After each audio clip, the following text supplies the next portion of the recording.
20 இடத்துல ராமநாதபுரம் மாவட்டத்தில் hydro carbon திட்டம் தொடங்கப்படும் என்று தெரிவித்தவுடன் நான் இதை தெரிவித்தேன், இதை கண்டித்தேன். உடனடியாக ஹைட்ரோ கார்பன் திட்டத்தை ரத்து செய்ய வேண்டும் என்று பத்திரிகையின் வாயிலாக, ஊடகத்தின் வாயிலாக எழுச்சி பயணத்தின் போது குரல் கொடுத்தோம். இப்போ இருக்கின்ற நிதியமைச்சர் தங்கம் தென்னரசு அவர்கள் மறுப்பு தெரிவித்தார். இது எங்களுக்கு தெரியாத சிஏ கமிட்டி இன்றைக்கு இதற்கு அனுமதி கொடுத்து விட்டது.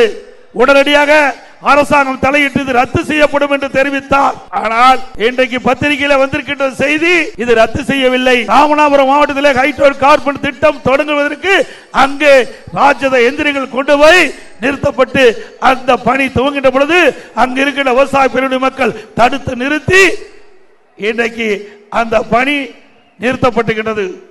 ஆக விவசாயிகள் தங்களுடைய விளைநிலங்கள் பறிபோய்விடுமே என்ற அச்சத்தில் இருந்தார்.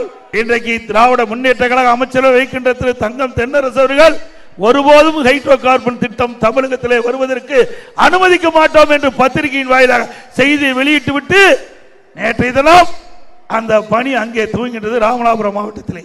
எண்ணி பாருங்கள், விவசாயிகளை இந்த அரசு எந்த அளவுக்கு வஞ்சித்துக் கொண்டு என்பதை எண்ணி பார்க்க வேண்டும்.